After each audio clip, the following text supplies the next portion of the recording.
We're live. We're live. What's up, Stu? Anything goes tonight or today, whatever you are. Just gonna talk random boxing. You've got it live in 113 minutes. Well, we're already live, anyways. It doesn't matter, right? Oh no, yeah, it's come up now. No, I've just got a notification. I put like the fucking time. All right. Oh, yeah, it's working. All right. What the hell have you? Are you watching the game? Paris Saint-Germain against Leipzig.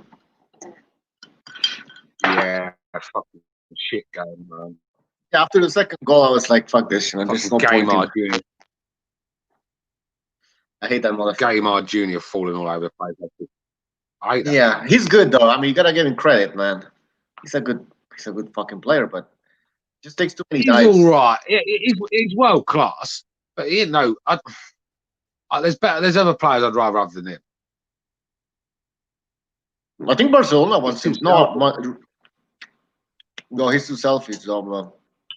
I think he might replace Messi. I think he might replace Messi at Barcelona. Yeah, although he had this feud with Barcelona, like with the owners and everything. He wants to go back though. No, listen, it weren't that. It was Messi. His name on Messi. That was a problem. And when Messi's gone, he wanted to go back last year. He'd go back there in a heartbeat. He just didn't want to. He didn't like Messi. He didn't. Right. You starting this show then, or what?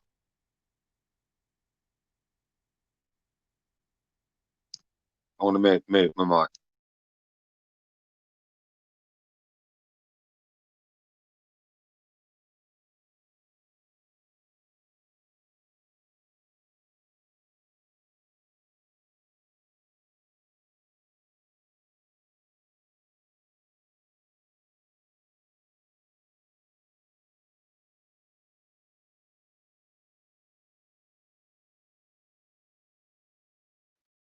Yeah, sorry, man. My fucking. Okay, I'm back.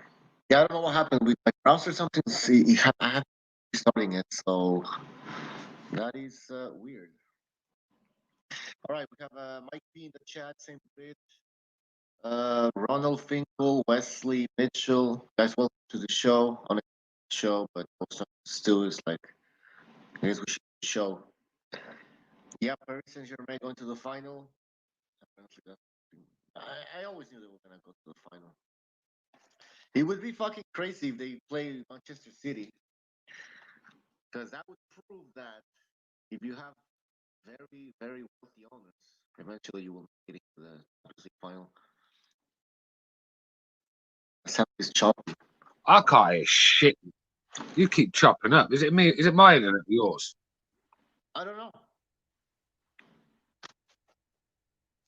You guys hear me? Is it choppy? Cutting out Butch. Fuck Christ. Huh? Yeah, I don't know. People saying I'm cutting out.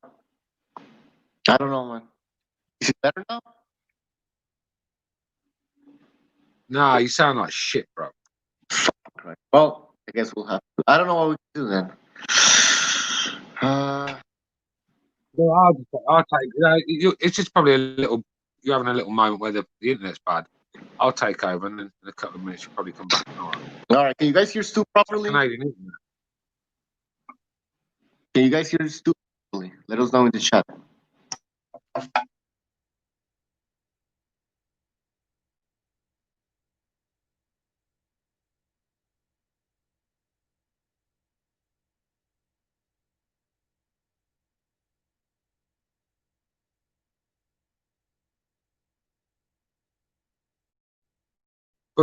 Show you that. Yeah. I just muted. Say Stu's good, so I guess you can talk. Yeah, I'll invite some people and see what the fuck happens. Yeah. Yeah, I mean, it must be a North American problem, isn't it? StreamYard. I told you about using this fucking StreamYard. What's happened to Oh, BDA is good. Stu, we can't hear. Stu's okay. Stu sounds good. I mean, look, Stu is good. Everyone's saying I'm good, so I don't know, man.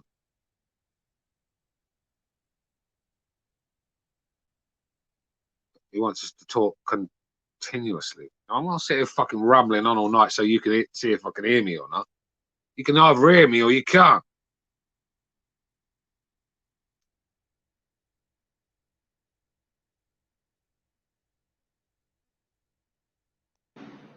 Oh, Right, is it innit? better? Butcher, Yeah, let me just. Yeah, it's getting better. It's just. I think it's just a signal thing, but it's starting to pick up a little bit. We always have these problems with StreamYard for some reason. Yeah, I know. Just for today, man. But people can hear you, man. So go ahead, man. I'll be back. I'll invite some people and shit.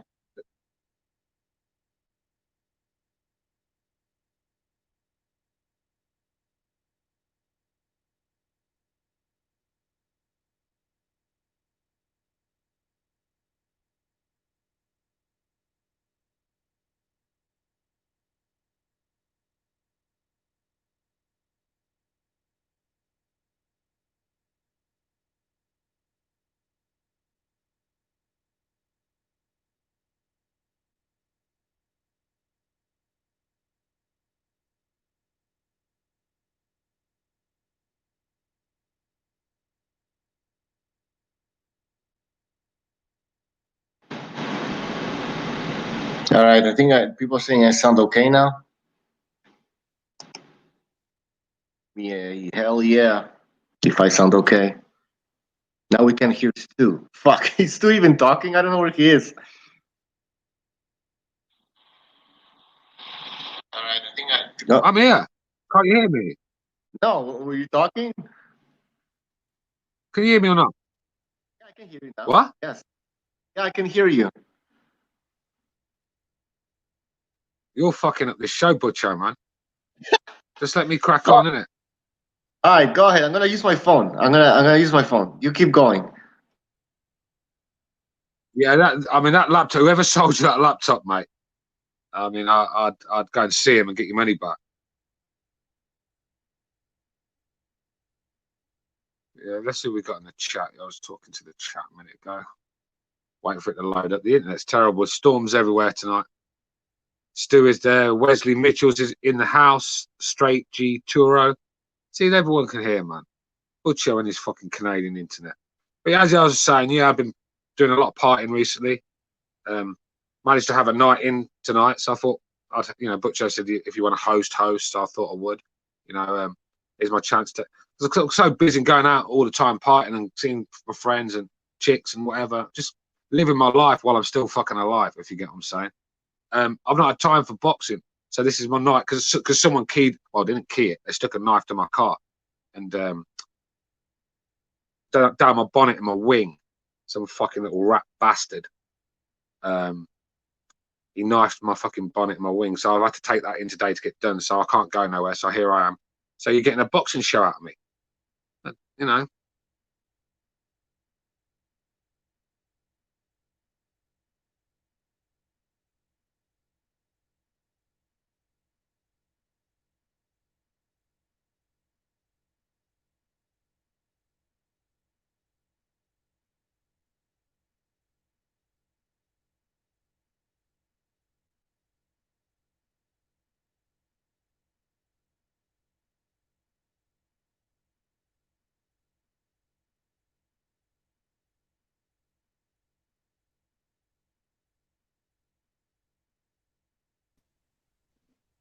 All right, guys.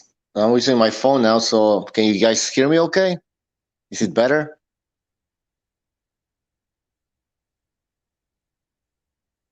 No, I don't think it's. Yeah, it's Stu. You're muted, man. So people can hear you. It says your mic is muted. So you're trying to talk. I'm Nobody can muted. hear you. I'm fucking sitting here talking. It says mute. Your mic is muted. It says. What the fuck? This shit is. I don't know. Something's wrong with that connection.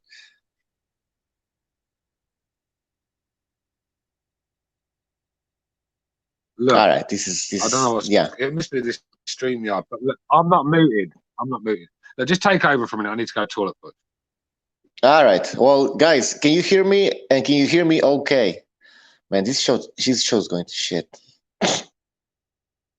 Vader D says Butcher bought his laptop from Recognize. Yeah, pretty much. Chris K says, guys, silence versus violence. Ha ha ha. You're a funny guy, Chris. Funny guy. Jason Bourne says, I can hear Stu, unfortunately. Well, there you have it. All right. Can you hear me?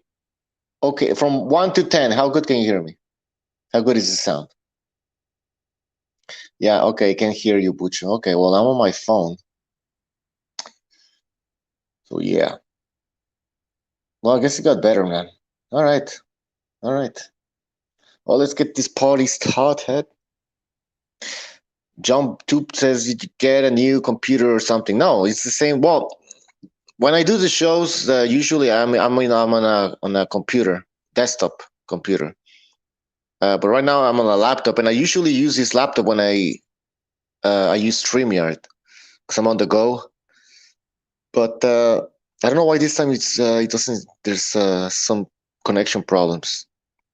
Chris K says the sound is fine now. Okay, well there you have it. Oh, see, now I'm getting a message. Your browser has lost connection to your mic. Oh, who gives a shit? I'm not even using the laptop to speak. All right. So Chris K says, what's up with the Canelo news? Well, apparently Canelo has now become the WBC #1 contender. Because as you guys remember, this last Saturday, Benavidez fought that Cuban guy. No, sorry, Colombian guy. Forgot his name.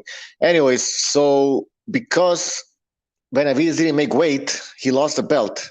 So now the belt is vacant because he won the fight. So what do you think is going to happen now? The WBC with Suleiman. Oh, yeah. Right now they decided to. Can you hear me? That fucking rat bastard. Yeah. So now Canelo is a WBC. He's a mandatory now for the WBC vacant super middleweight title because Benavidez lost it at the scales.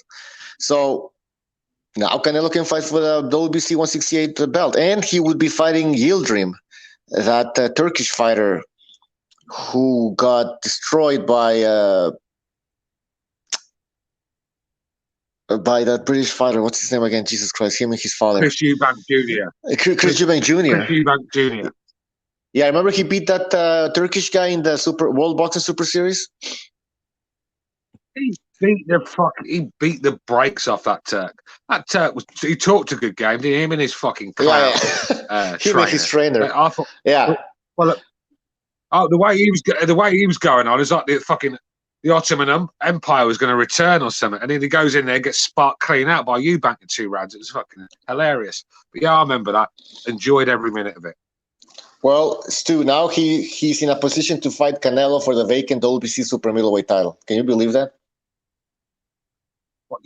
What Yildirim? Yeah. Fuck's sake. I mean, if Chris Eubank Jr. is sleeping you in a couple of rounds, what the fuck is Canelo Alvarez going to do here? I mean, I know. Where's this guy? Look, that's the WBC, right? Finding Canelo a way to nick a title the easiest way they can, just like they do. They look. Suleiman is Al Heyman's pet. He is. He is. But with Canelo, he brings so much revenue. He's going to do little moves for Canelo as well. But usually it's just the Heyman fighters. But Canelo's such a powerful guy in boxing. Of course, he wants Canelo to have the belt. It's all about the money. It's all about having Mexican and American champions at the WBC. Let's be real. I'm surprised he didn't offer fucking Santa Cruz a fucking title shot. He gets a title shot any other time when there's one vacant, doesn't he? And does nothing to earn it. So that's where we are. But I mean, if Yildirim goes in with Canelo Alvarez, for a start, I think the zone should be fucking kicking off. They should be fucking making a noise and saying this should be happening. We're not paying Canelo 32 million to fight fucking Yildirim, for God's sake. I mean, come on, man. If you thought Rocky Fielding was embarrassing, wait till Yildirim gets in there. He'll make Fielding look like Jake LaMotta. Look, boxing. That's why I'm not with these titles. They don't mean anything to me anymore. Because look how a man like Suleiman can decide who the champion is. And for me, well, for his past, Like this guy's just got no honor, no integrity. You know, it is what it is with the guy. So WBC, like I said, it's about as valuable as the Louis Vuitton belt that you wear on a Saturday night. Go and wear your Louis Vuitton belt and say you're the champ, and I'd give you as much respect as I would if you was carrying that fucking WBC belt. I would. It just means nothing to me. Yeah, I mean that's. I think you've said that the WBC belt is the most corrupt belt of them all. Do you still believe that? You know, it's not just they don't just stand out on their own. You know, let's be real, they don't. But look what they've done. How they protected Deontay Wilder. I mean, it was embarrassing, and it was stomach churning to watch. I mean, how Barry White gets a fucking I meant Bermain Stavern, by the way. How he gets a shot at Wilder twice, I'll never know. I mean, Luis Ortiz. I mean, that he had two dreadful performances, and he's back at the top, isn't he? Dillian White's knocking out tough guys and getting pushed back. It's disgraceful. I mean, how they treat Dillian White, man. If I was Dillian White, I'd fight for that WBC belt, win it if I can, obviously, and then just do a Riddick bow and throw it in the bin. That's what I'd do with it. But Joe, listen, I've just got a message. Take over, bro, because I need to take this.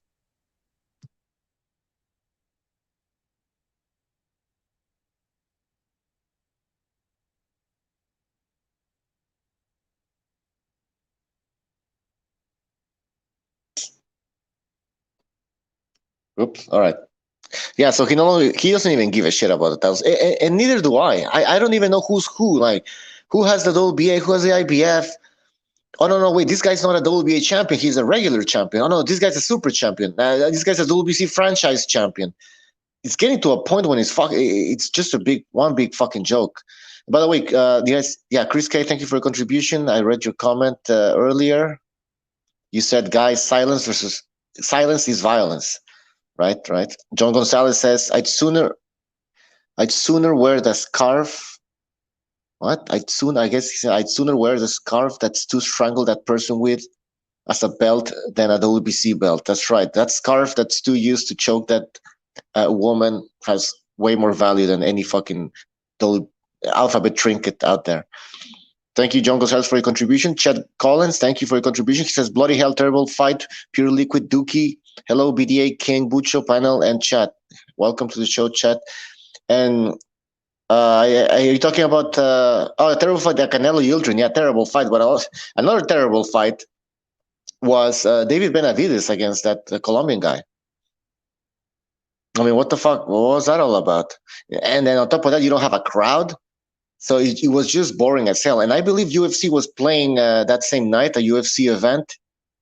And this isn't good for boxing, right? I mean, because, boxing is competing with the UFC sometimes.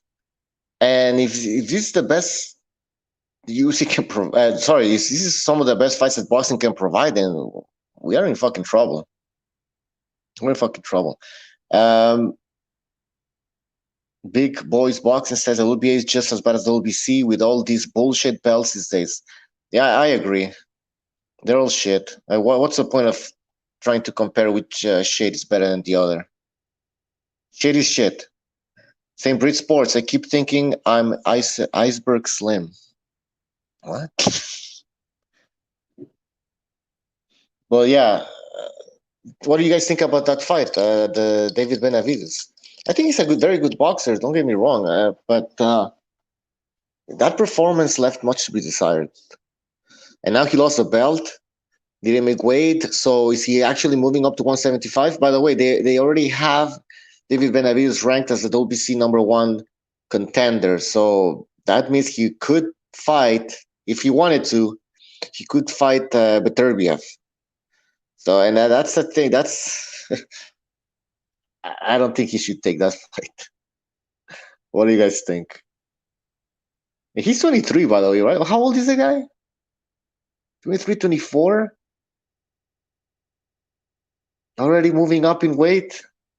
And the thing with light heavyweight is you move up to light heavyweight and you're pretty much stuck there because there's the jump between light heavyweight and cruiserweight is a pretty big one.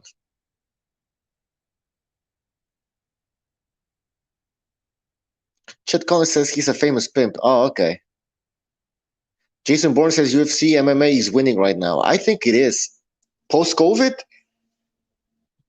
UFC seems to be winning, man.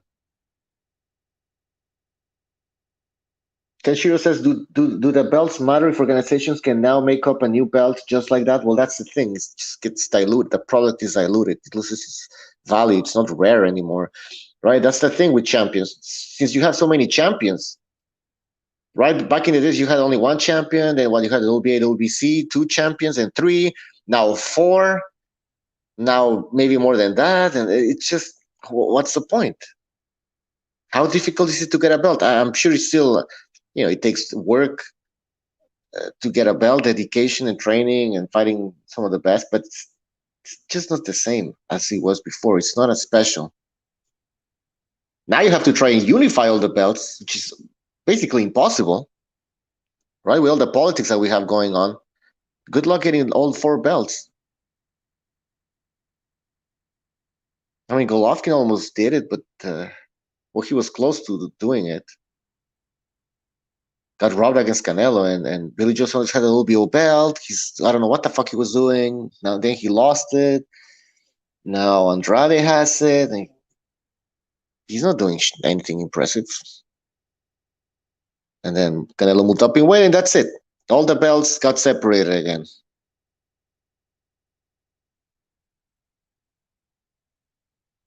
If Yildirim wins, is he the WBC French fries champion, says Virtuoso. You know what? Maybe. I'm pretty sure they're going to have a special WBC belt for that fight. All right, I think we have Stu back. That's about it. Come on. The what? Yeah, but sorry about that. I got a text message. Sorry about that. I got a text message. I had to get back to him. But yeah, I mean, Yildirim is the middleweight champion. I mean, it don't get any worse than that, does it? I mean, Chris Eubank went through this guy like a fucking doorway.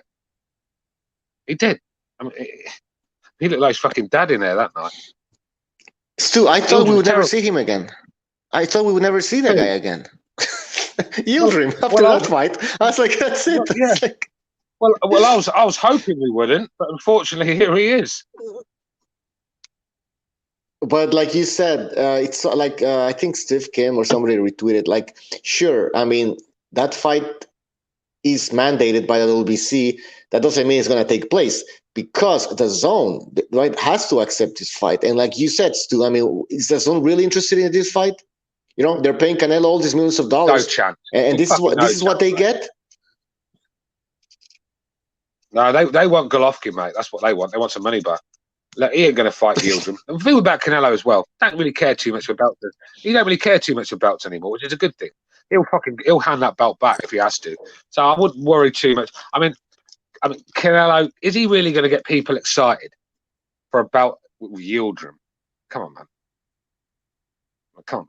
That's right. What is there to be excited about? I mean, let's be real. I think, look, his trainer, it'd probably be the most exciting thing about that because he'd go there, giving it the big one with the Mexicans, and he'd probably get his jaw checked, and that'd be pay-per-view in itself. But look, I can't. For me, Canelo's a pound number one in the world. I can't justify him taking a fight with Yildirim. If he does, I'm going to start getting on his back.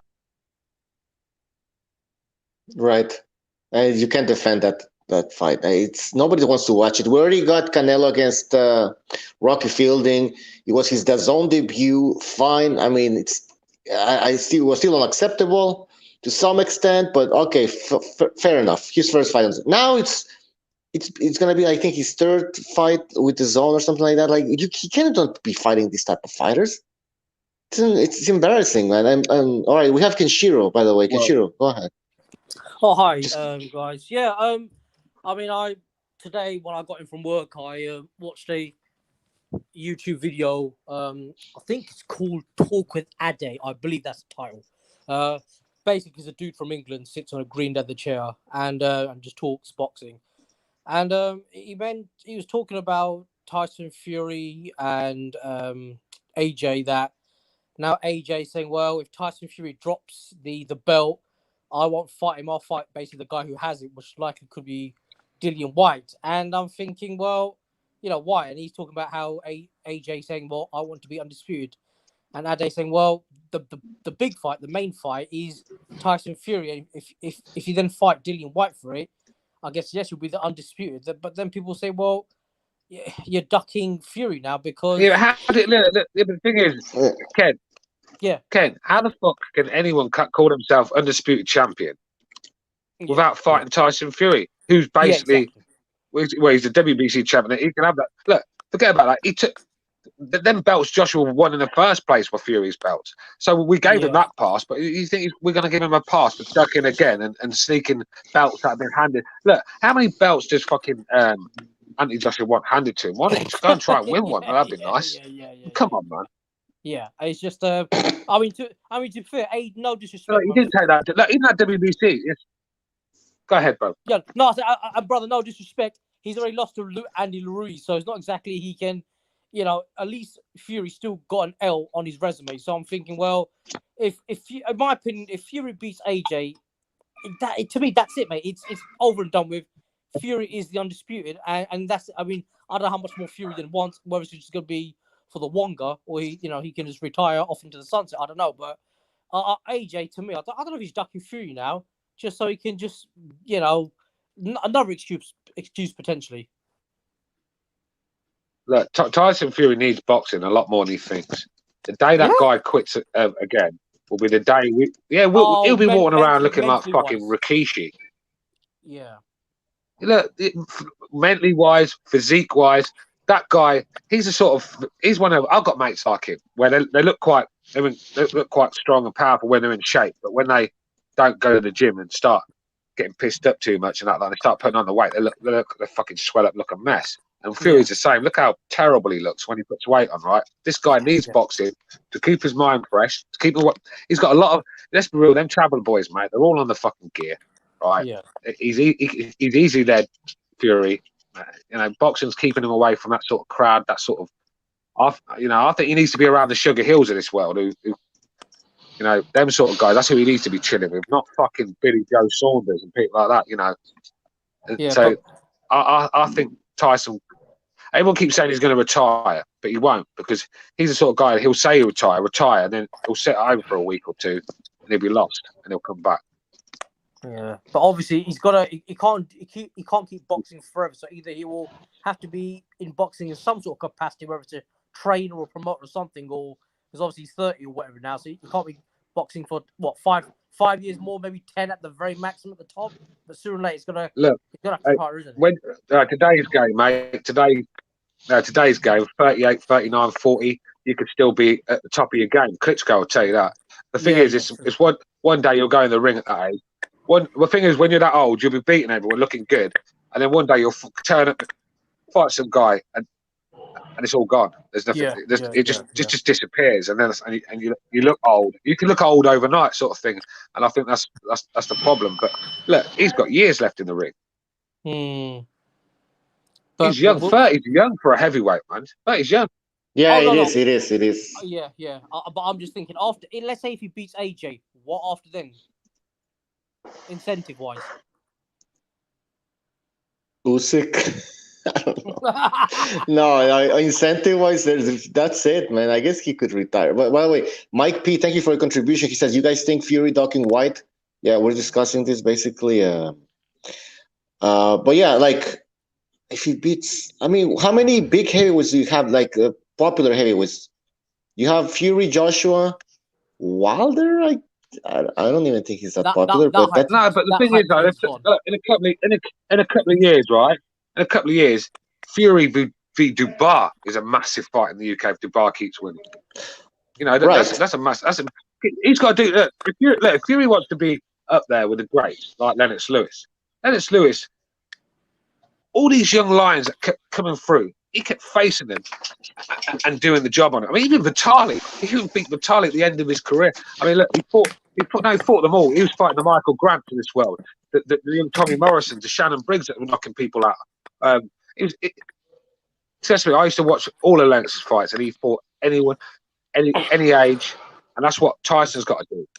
You know, you've got to keep fighting the young lions. If he beats, say, Joshua, and then starts fighting these chumps, no one cares. But Lennox had some. Dillian White Fury is a big fight in the UK. Oh. But Lennox had some great competition, and Fury. I'm not disrespecting Fury. You can't really compare Fury's wins to Lennox. Lennox has some great wins, and lots of them. No, but I'm not comparing them as fighters. I'm saying what you've got to do to be up there. Classes are great, like Lennox. Yeah. You've got to fight. You can't just beat the old Holyfields and Tysons. You've got to fight the young lions coming through. Like I said, Michael Grant was a dangerous guy, but Charlie Klitschko, these guys were knockout. Shannon Briggs. I mean, what was like 30 odd. No, just tell me like about Shannon Briggs. Around them days, mate, 30 odd first round knockouts. The man was a monster, right? No, he was. Sorry to cut you off. You've got to fight the young fighters as well as the Mercers and the Tuckers and all that. Yeah, but it's not Fury's fault that you have this shady division right now. Like, sure, you have Dillian White, but after that, the Pulevs of the world. No, but there's fights there for Fury. There's big fights for Fury. Trust me, Dillian White in the UK is a big fight for Tyson Fury. That in a couple of years, Daniel Dubois, if he keeps winning, big fight. Usyk is a big fight for him. All right, so it'd be a boring fight. I wouldn't really want to watch it, but it's not going to be a barnstorm in that one. But it's a big fight for him. You know, Dillian. I say what about Dillian White. Dillian White's a pay-per-view fight in the UK. There's many there to be made for him, and even another match with Wilder's there for him as well. Joshua's there for him. I mean, Joshua's the biggest fight in boxing. So. Let me read some comments here from the chat. Straight G Turo says Hergovic might get his status up. That's a good point. Mike P says Wilder done after third. No one is afraid of him. It's over. Fury laid out the blueprint. Okay. Yeah, but the thing is, this is what I keep saying to a lot of boxing. Yeah, but the thing I keep saying to boxing fans, don't be fooled by what Tyson Fury did to Deontay Wilder, because a lot of these other guys, they're not Tyson Fury. They just don't have the ring gem. They don't have the craft, the know-how. A lot of these guys are tailor-made for Wilder because they're slow, flat-footed, and they walk forward with their chin in the air, square on.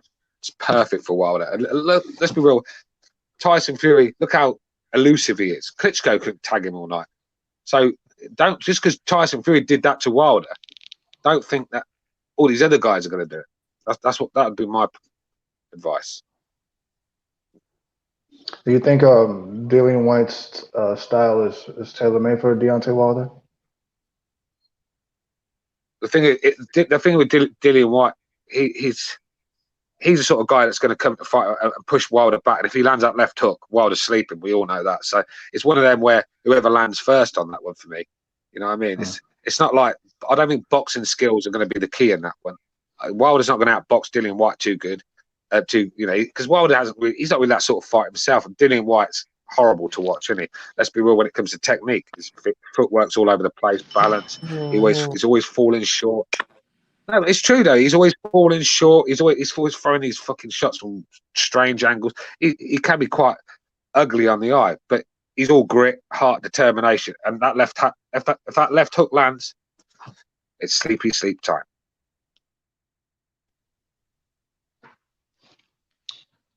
Yeah, I would, Lucha, I know you guys were talking about Canelo a little bit earlier, but I just wanted to add that the zone deserves to give Canelo a pay cut. Just because of this matchup. They're justified in doing so, because like this is just bullshit. It's like the WBC is protecting this guy. It's no longer a secret. Well, I mean, I don't. It's Jason Bourne. Hey, hang on a sec. Jason Bourne, the Polish guy, is talking about UK, and we've got low standards when it comes to boxing. I mean, is this guy fucking wide up? Right? He's trying to say the UK have got low standards. This is a guy. This is a guy that sits and watch highlight reels of Kownacki and people like that. I mean, because that's all they've got. I mean, look.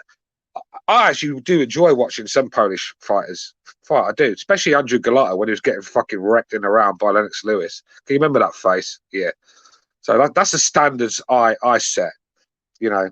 And All those low shots Jason, of Bowie. stop hating. I could understand if it was a Mexican or an American saying this to me. I could understand because they've got good fights to come back at me. But this guy, Arthur Spilker, who's he got to come back at me? Come on, Stu. We have a lot of loyal Polish followers. You know.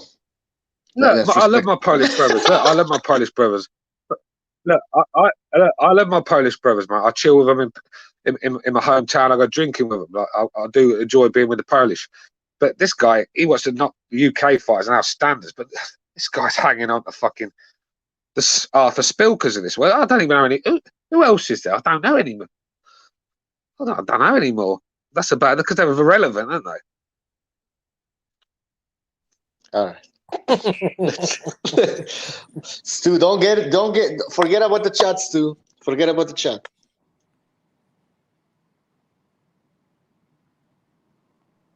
Yeah, me and Jason are all right. I like Jason. Mate. I like Jason, but he likes to give me a bit of stick. But I think that in a way, I think it's a bit of a.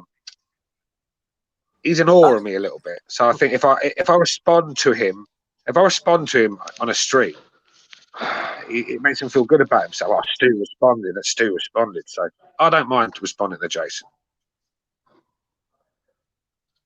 I think Eva Bernicka, I think, is a fucking Polish like female boxer. That's the only title holder that Poland has, and I think Eddie Hearn just signed her. That's the only thing that they should be proud of. Other than that, I don't want to hear shit. Yeah, well, I'd rather watch the worst UK boxer, beats up fucking. Go ahead, bro. Go ahead. This guy, fucking this fatso. Forgot his name. Who lost to fucking Hellenius. Konaki, yeah. Konaki, yeah. Yeah, please. Konaki, I mean, losing to Hellenius. I mean, says it all, doesn't it? I mean, dreadful. And I couldn't believe that. I couldn't believe. The thing is, I'm sorry. The Polish people, though. Hang on a sec. Sorry, bro. Go ahead. Bit of a delay. Yeah, because I couldn't believe that this guy turned down money to fight Joshua. He'd rather fight in Brooklyn for pennies. PBC. Look, the Polish people are tough as now. They're tough people, man, and they're very brave people as well. I won't anyone say any different. But boxing is an art. It's a sweet science, and I just don't think they've mastered it yet. You just can't go around swinging bombs with your chin in the air like a lot of them do, because you'll come up against a world. The UK boxing's in our blood. The same with the States and the Mexicans. We've been doing this for fucking centuries, man. We've mastered the art of boxing. That's all it is. And like this is the same with the Eastern Europeans, but especially with the old the Ukrainians. They've sort of like got a European style and then stole a bit of the American style and blended them into two sort of thing. And so they're miles ahead of even us, I think, the Ukrainians. But there's not many nations that have mastered the art of the sport. And I think the Polish are that's their problem. They're all tough and they're strong. They can take shots, but that's not going to win your boxing matches, you know. Hey, Stu, got a quick question for you. Stu. Yeah, go ahead. Is your the middle name Semtex? Is that homage to Paul Semtex Daly in a Bellator? Yes, what it was, right? I was. I just keep changing my name now and again, and I was Stuart Lights Out Little. I was Stuart Lights Out Little, and now I just thought I'll just put the Semtex in. I'll change it all the time, mate. I know he's a great striker. He's a great striker. I haven't liked. As a homage, I thought. Yes, no, from Paul Daly, obviously Paul Daly, the MMA fighter. But yeah, that's cool, man. But what about what do you think about Kell Brook potentially fighting Crawford in November? Then I love that fight. I really do like that fight because I think Kell Brook has the tools to cause Crawford problems because he's going to match him strength-wise. Mm. And you don't get Kell Brook. He loves fighting southpaws. He loves fighting southpaws because he has one of the best straight rights in the business, and that's the Achilles heel of a southpaw, isn't it? The straight right down the pipe. Kell Brook, he's got a lovely right hand, and I think if he's in shape, I think he can cause Crawford all sorts of problems, especially in mid-range where Crawford starts to get in mid-range and he starts to let his hands go, but he's throwing too many shots instead of throwing a couple of getting in and out. He's hanging around too long, and that's why he's getting caught in big shots. And I think with Kell Brook, I think if he lands one of them big shots, let's be real, he gave Errol Spence all he could handle, and he was like a shot to pieces guy at the time. Golovkin had broken. So can you imagine if he's in shape, he's good at the weight, he's going to be a problem for anyone. But the problem is wasted most of his years fighting Jojo Dan, Bizier, Frankie fucking Gavin. I mean, I can't defend that. Because when I'm thinking if you can get the pre-Triple G Kell Brook for that one fight, because I mean, as I was telling I think it was BD actually I was telling on the YouTube on this channel, where I don't know if you saw the video where during or just after the Crawford fight, I can't remember who Crawford fought now, where Kell Brook was on the camera talking to someone on YouTube, and Crawford's sister came along, got a bit chopsy, and was saying to Kell Brook, "Oh, I don't know how you can fight my brother, you're too small." And after she walked off, she was a ghetto hood rat anyway, and Kell Brook sort of looked at the camera and laughed and said, "Does she realise that I'm bigger than her brother in the ring? I fight bigger than him in one weight above." And I thought, I hope Kell gets him in the ring and just sparks Crawford out, especially in front of his sister, and just laughs. I'd love that, mate. See, this is why women need to just keep their mouth shut when they're there to weigh in or anything. When it's a boxing, it's a man's show. It's a man's game. Let's be real, it's a man's game. I don't care what anyone says. The snowflakes can say what they like. It's a man's game. Yeah. Getting punched in the nose is not for girls, I can assure you. Well, I'll be honest. But, I'll be honest, mate. When I saw I've seen a lot of it though. Yeah. No, but I've seen a lot of it where wives, girlfriends, and sisters have. You say that, mate. What about Claressa talk Shields? to talk? They've got their brothers or their. Yeah, but you look at Claressa Shields. You look at Claressa Shields getting chopsy a couple months ago, saying, "Oh, I can give Triple G problems. I'll knock out what's his name, Lomachenko." I'm thinking, love. You couldn't even knock out Nui, mate. So what are you talking? You got like your record 2 out of 10, mate. Knockouts. She's trash, man. Trash. Hey, mate, the only problems Claressa Shields could give Triple G is fucking chlamydia if she fucked him. That's about it. Come on, man. Look, I don't want to hear about Claressa. I don't want to hear about Claressa Shields fighting Golovkin. Claressa Shields must want to die in a boxing ring. Girls, look. Getting hit by some fucking Russian girl that's been brought off the fucking streets of Moscow because she was a hooker about 2 months before, beating them up and beating Gennady Golovkin. I mean, this is the thing with Claressa Shields. And wait, mate, what about when her brother fucking cocked that trainer, sucker punched him and dropped him? Oh yeah. Broke his cheekbone. I mean, that's disgraceful, wasn't it? Yeah, exactly. The thing with Claressa Shields. No, the thing with Claressa Shields, I've seen a decent side to her, but she's just surrounded herself with the wrong ones. She's got this thing where she has to act ghetto and tough to be successful. And that's the thing in America. Why do black athletes think they have to act like fucking savages to get by in life? Like Adrian Broner. You can fucking get by in life being, a nice guy. Michael Jordan would tell you that. So look. Yeah. I think there's a nicer side to Claressa Shields, but she surrounds herself with the wrong people. And look what her brother did to what was his name? Was it Eddie Mustafa? I can't remember who it was. Oh God! Yeah. Are you saying Stu? Are you saying Adrian Broner also has a good side to him? At least he can Adrian Broner is a fucking retard of the highest order. But no, it's like Wilder. When everyone says, "Oh, Wilder's a piece of shit," I agree. But there's a side to Wilder. It's got good art. I've seen it, man. Yeah, this guy. I think Wilder tries to play up to certain groups, and it just doesn't come off. I think it comes as quite fake to me, anyway, and corny. But I don't think Wilder's as bad. Look, Tyson Fury gets on with Wilder. Tyson Fury said Wilder's a great guy. So, you know, he knows him better than we do. Yeah. But when you look at Claressa Shields' knockouts, like 2 out I of think 10. what it is, Wilder just plays to the LWBC. Oh, yeah. But you look at Claressa Shields' record, what, two knockouts out of 10? And she's effectively the Blackpool and Malignaggi in terms of knockout power. Look, women don't really carry power. I mean, the UFC girls do, but they've got 4-ounce gloves on. But when you see boxing, I mean, I've seen Katie Taylor. I've seen her throw 10. Yeah, it's Katie Taylor. I've seen her throw 10-punch combinations on girls, and they're still standing there. I mean, you get a world-class male puncher landing 10 on you, mate. You'll be in the morgue the next day. So, yeah, it's true. It's the thing with the women's boxing. I just don't get off on it. I just don't. I think Katie Taylor, she's decent. She is. I think she's well overhyped, by the way.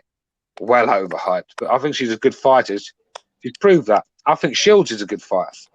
But yeah, but you could get. I could get a guy. No, but I could get an amateur from my hometown that would knock Claressa Shields clean out. Oh yeah, 100%. That's where we are with the level.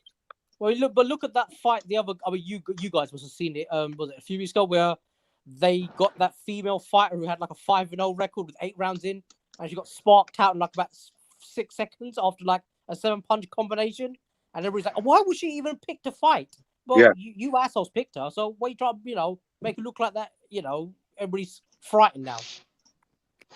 It was like the UFC when they bought the women's division out. They were fucking finding these girls in brothels and all sorts of places. Yeah. Where were they getting these fucking girls? Because none of them could scrap. I mean, fucking what's her name? Ronda Rousey. She had to fight fucking Misha Tate about 5 times, didn't she? Come on, man. I mean, they were getting these girls weren't. A lot of these girls, they weren't ready for the top level. And where Rousey and then, I mean, look, Amanda Nunes is a monster. Yeah, she's a monster, and so was Cyborg. So was Cyborg back in the day. Yeah, but and Holly Holmes. They're like just. Holly Holmes is top boxer and a kickboxer. Her striking showed it. What's that noise, man? Good show, man. I'm outside, man.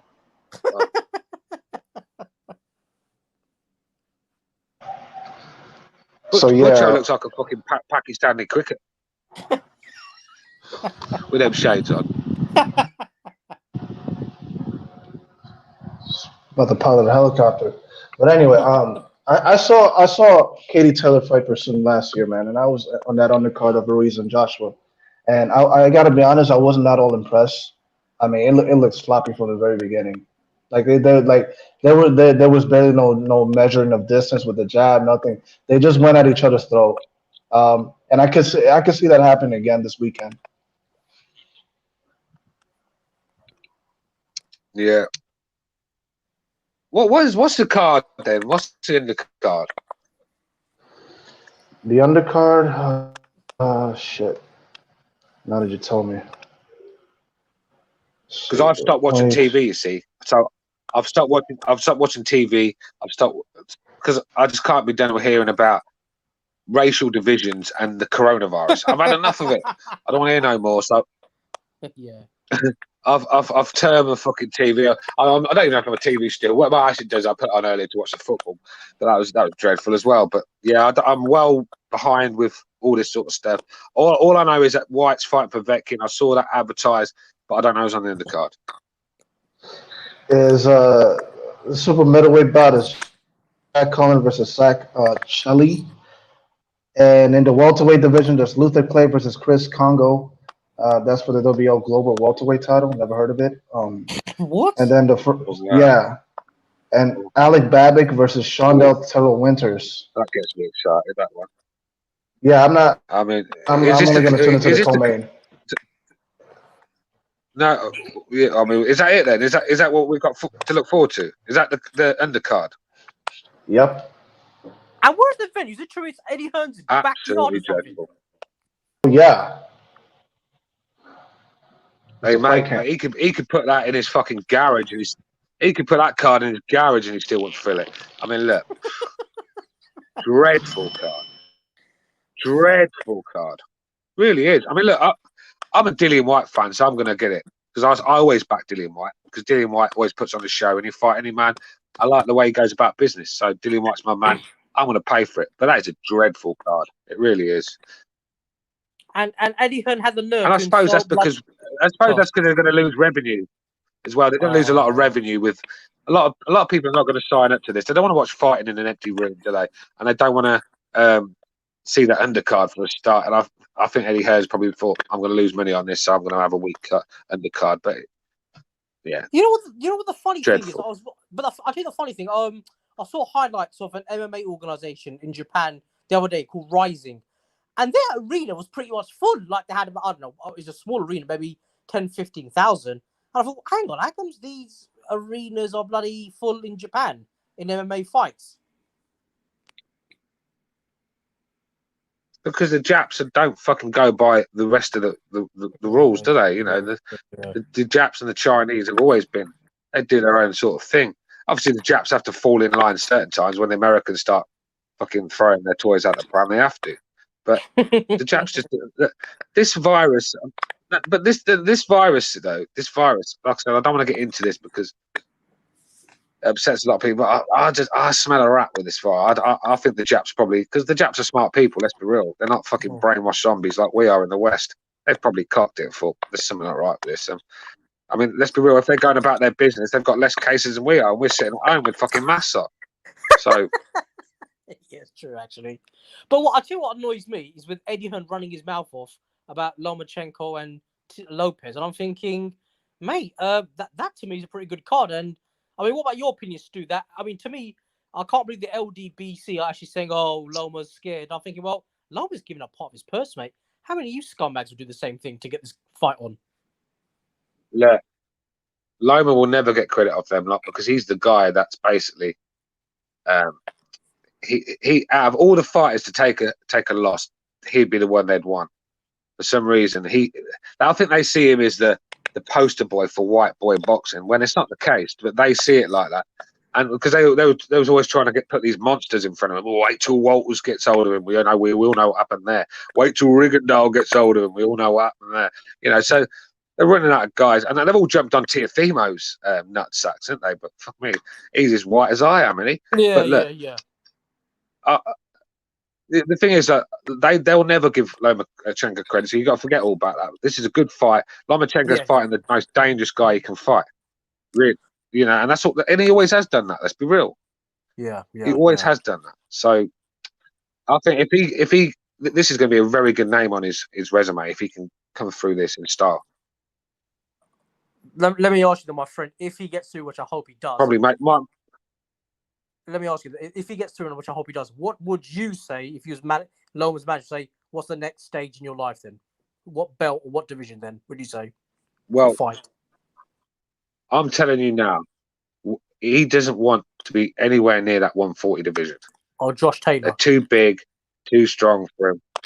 Look, they're too big and too strong for him. Lomachenko, look, skills will get you so far in a boxing ring, but sometimes size, strength, it matters. That's why we have weight divisions. You know, Lomachenko, he showed his limits at 135 when he was getting off the floor against Pedraza and Linares. Campbell was giving him problems. Guys were who are rangy, who have nice straight punches, who are quite precise with their shot. They're going to trouble Lomachenko. I've always said that. He has to get inside. Once he gets to the pocket, he starts letting his bombs go.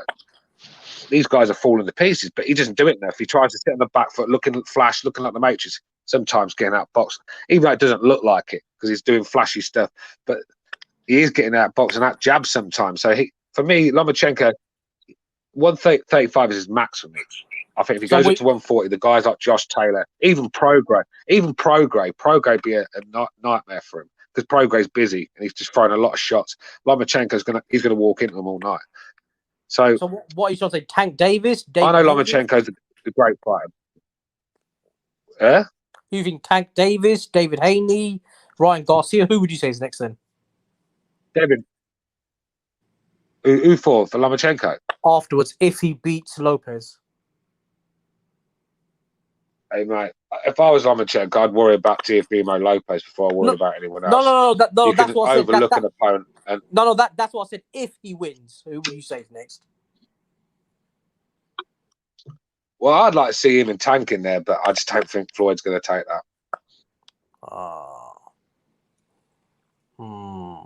Look, Lomachenko, he doesn't have to. I don't think he has much to prove. I mean, if he beats Lopez, Teofimo Lopez is as dangerous as tank for me. You know what I mean? So even if he don't fight tank, the thing is, Lomachenko fans are going to keep getting Lomachenko to go up the divisions. Before you know it, he's going to come up against like a 140 Terence Crawford when he was long, rangy, massive, very skilled, very awkward. And it's going to be a terrible night for him. Look, size matters. I don't care what you say. A good big man will always beat a good small man. Yeah, unfortunately, yeah, you're 99 times out of 100 minimum. You're right. Well, Stu, you're saying that Lomachenko shouldn't do anything after that. Like he already accomplished everything he could, basically. But his detractors are still. I'm saying no. I'm saying Okay. no. I'm not saying that. I'm saying go and fight who you can, but don't go up to 140 because they're just too big there. But if he beats Teofimo Lopez and then retires, is that as like? Would you be satisfied with how his career went? No, I'd like to see him carry on. I don't think if he beats Teofimo Lopez, he's still obviously got a lot left, isn't he? You know, you only retire for me in boxing when you turn up and it's just not there anymore. Like Klitschko, I thought Klitschko retiring against Joshua was the best thing he could ever done because even though he gave Joshua all he could handle, it weren't there on the night for him. When he tried to get Joshua out there, he dug into the tank, nothing there. So when it's like that, then call it a day. But Lomachenko, if he's piecing up Teofimo in style, why would he retire? What else is he going to do? But he's got that Klitschko mindset where I think just so dedicated and so disciplined. You know, he could go on for years, mate. I mean, yeah, I mean, he's had an extensive amateur, background. I feel like he's limited, in size. Obviously, in 135, he's shown his flawed. But if he beats Teofimo, I think he should go at it with Haney. He's got the WBC title. Yeah, but my point earlier was, is David Haney a better win than Teofimo Lopez? That's the chat. That's one for the chat. Put in the chat in the comment section, guys, whether you think Haney's a better win or Teofimo Lopez. Well, it'll be great. It'll be great, in my opinion, just to be the first white boy fighter to beat fucking Haney. That's what I'd love to see.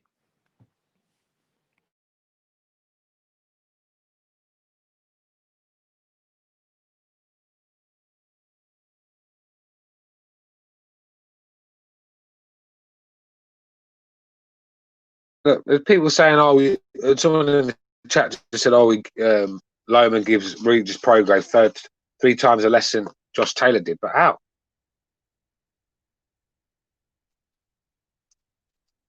Regis Prograde is a 147 guy. Lomachenko is a small 135 guy.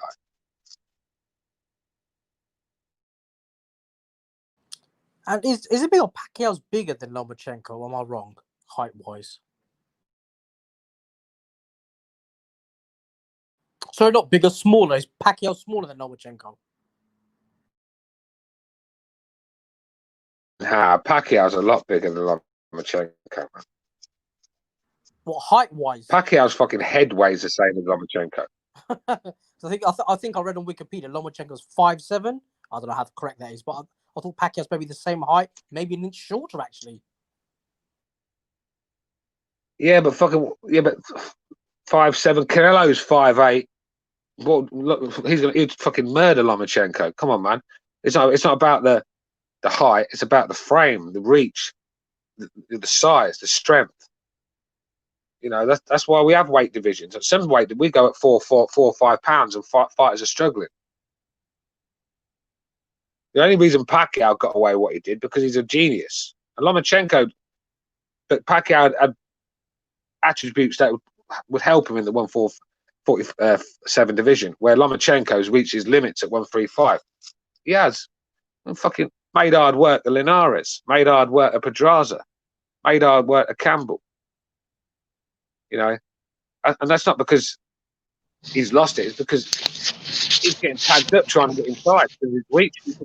His reach was a problem. The reach was a problem. The size of he was trying to get inside and get tagged up with straight punches.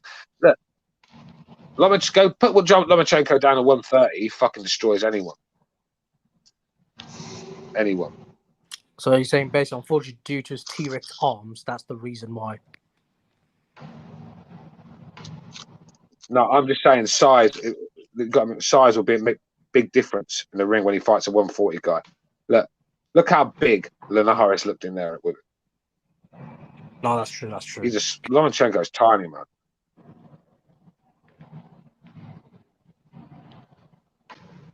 And the thing is, with these big guys, they're going to be able to walk through Lomachenko's shots as well to get their own off.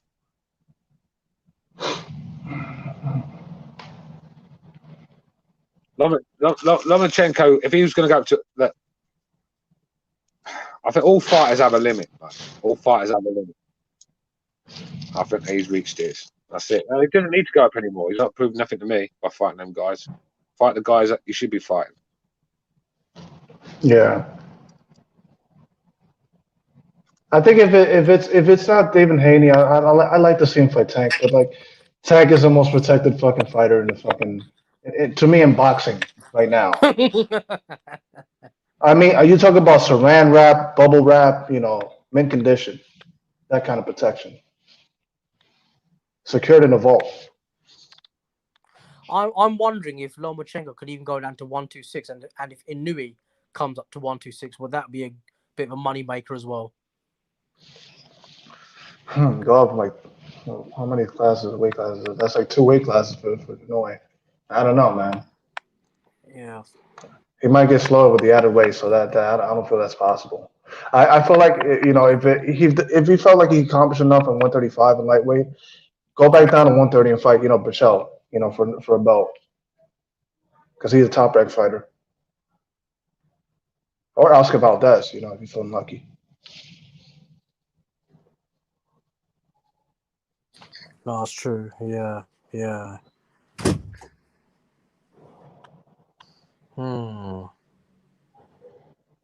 It's just I'm hoping you'd love to see more of Lomachenko. I'm just hoping that, as Stu said, you only want to see him fight somebody that's worth it, because just think. Well, I think with Haney and Ryan Garcia. Well, that's if Ryan Garcia beats Luke Campbell.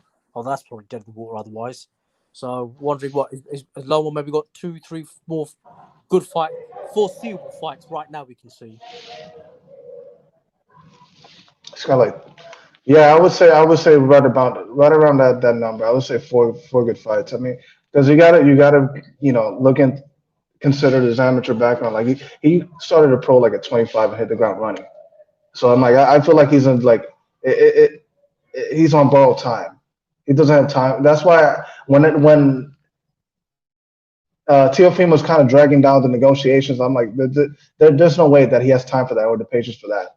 But God bless him for taking a pay cut, just to make this kid, happy. But yeah, he's fighting against the clock. Father time catches up to every one of us. What up? Gonzalo, oh, it's Johnny. What up? Just got up? That's what's good. What's up? Chilling. What's happening, Virtuoso? What are we talking about? Canelo's fucking cherry pick? Or what are we talking about? Yeah, we were just talking about that, almost a half hour ago, man. What'd you think about that? For going to fight I think it's a fucking pussy maneuver. That's what I think. I mean, maybe I'm a little biased because I don't like Canelo as is, but that's some sucker shit on Canelo and the WBC's part, in my opinion. No, you couldn't pay me to watch that fight, Virtuoso. You couldn't pay me to watch that fight. No, me neither. You know what I'm saying? Yeah, this is my 2 cents anyway. How much Canelo's looking to get free anyway? Not free, but how much is people expecting him to get paid? The slice, shall we say? It ain't gonna be what he's expecting. Like I said before, the zone deservedly needs to cut his pay for picking Avni Yildirim. Nah, that shit doesn't fly with me, man. Man, there ain't no excuse That, for that goofy shit, man. There ain't no kind of excuse for that goofy shit. I don't know Flat why. out, just like dog. I'm glad we got the schedule. We got Lomachenko, we got Danny Spence, we got Nonito Ubali, which is the fucking sleeper fight of the entire schedule, in my opinion. The Charlo mhm. card ain't bad, etc. So forth. We got White Povetkin this weekend, etc., etc., etc. But we still need to get an Usyk fight. We still need to get an AJ fight. We still need to get a Canelo and a Triple G fight. We still need to get a Fury fight. We still there's still pieces of Pacquiao. There's still pieces of the puzzle missing. So I'm happy with the schedule. Don't get me wrong for the upcoming couple of months here. I like the schedule. Don't take this in the wrong way. But there's still half the pieces are still missing. You know what I'm saying, Virtuoso? Does that make sense? No, it makes perfect sense. I mean, the big names, Yeah, okay. they're like, uh, again, we're just gonna end up talking about UFC and how they're handling business, but like the big name fighters right now are like really being too overtly cautious about their pay, and they have to, understand that this is a new reality. That there's not gonna be no gate money for as long as there's gonna be like safety precautions around crowds. So they're gonna have to buck up, and step up, I'm surprised though that Canelo didn't fight or didn't want to fight for more, or try his best for Luke Campbell or Billy Joe Saunders personally.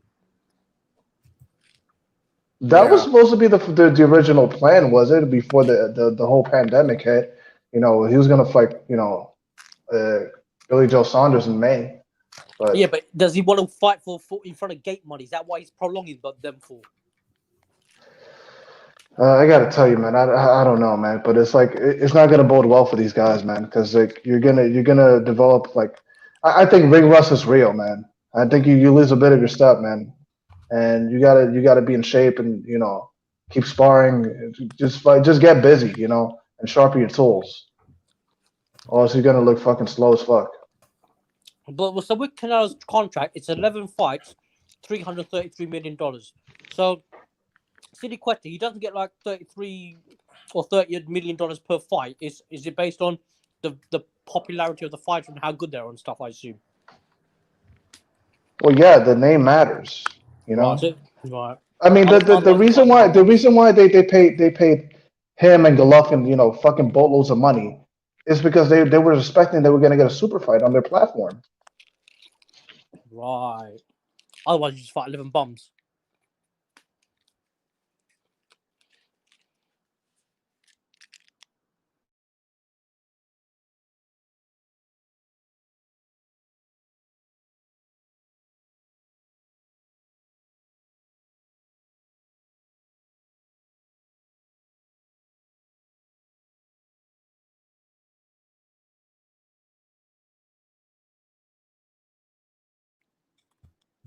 Yep. Wow. Yo, and what about Doug? Jamel Charlo punked fucking blue blood on his fucking. Oh my god, Doug, that's the greatest fucking thing I've ever seen in my life. I was just talking about it on my channel, and Blue Blood's pussy ass didn't even respond to him, which makes it even better. Yeah, he emasculated this dude, man. I'm glad he did. I'm like, I don't really fuck with that dude, but it's like, good for him, man. I just don't understand all that extra shit. I don't know what the fuck. Oh, supposedly they had a disagreement over Ronnie Shields. I forgot what the fuck it was. But yeah, those two, man, they just crack me up, man. It's like they don't really take a breath to even breathe, like to say to finish a sentence, man.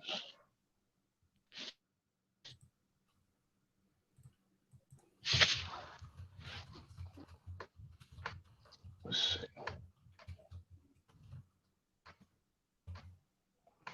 here.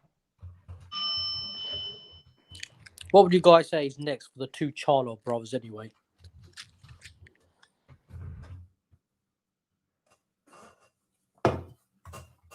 Huh? What would you guys say should be next for both Charlo brothers? Should they get past their next opponents, you mean? Yes, please. Yeah. Well, I mean, Jamel, the little brother, should go after Undisputed if he gets past Rosario, because he'll have 3 of the 4 titles. So that should be his next move, to go collect the WBO and get Undisputed. Jamal, the one at 160, needs to go after another big fight, whether that be Golovkin, Andrade, Triple G, Jacobs, whoever. But he needs to go after another big fight if he beats Derevyanchenko. Because I think Eubank Jr. is trying to fight Jamal as well. Whether that will happen, God knows. Honestly, Ken Sherrill, I can live with that fight, bro. That's not a bad fight at all. That's not a bad fight. Regardless of what anybody's got to say, that's not a terrible fight. But would you guys in America pay for that? I mean, is Chris Fuck Eubank no. Jr.? Yeah, exactly. Yeah. Fuck no. Yeah. Yeah. Because obviously Eubank Jr. has not got the same popularity as his dad had. So, and to be fair, I don't even know how big his dad was even in America. You can obviously tell me more yourself at his time. What was the question, Consuelo?